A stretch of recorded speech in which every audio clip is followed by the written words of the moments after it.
Marie Thibodeaux was a remarkable woman. She was kind, intelligent, headstrong, and never once told a lie. She was also a voodoo high priestess.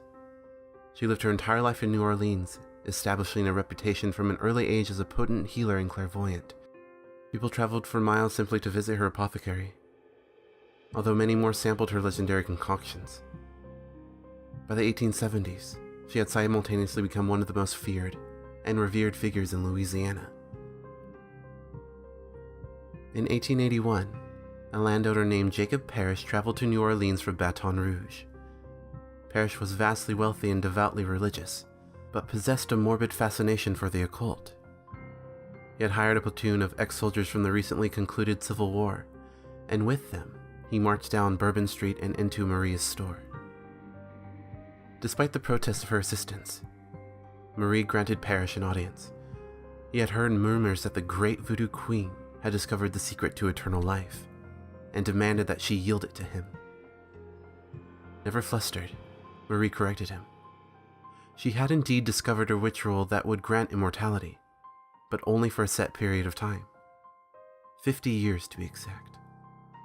Once performed, the subject would rise again after his natural death, having no need for food, air, or water, immune to disease, and utterly impervious to bodily harm. After 50 years had elapsed, however, the subject would die once more, never to rise again.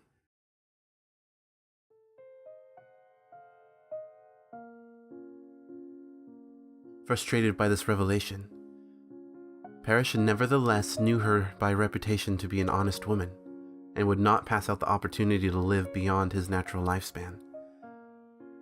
Marie agreed to conduct the ritual for him, as long as he vowed to leave New Orleans permanently, once it had been concluded.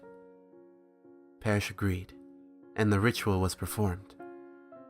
True to his word, Parrish returned to Baton Rouge that day, but not before ordering his mercenaries to murder Marie and her assistants, and to burn her apothecary to the ground. Louisiana folk are renowned for their superstitions, which are many and varied. It was unusual, however, that dozens would later swear that they had seen disembodied shadows making their way en masse up to the parish manse that night. The following morning, the 15 mercenaries were found with their necks snapped, as though they had been twigs.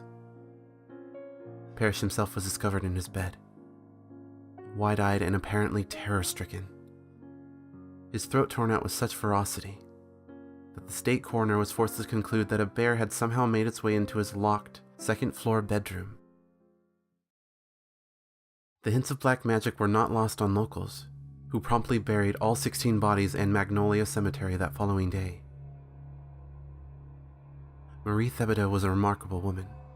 She never told a lie, but that is not to say that she never withheld the truth. What she had not disclosed was that resurrection would not take place until 72 hours after death.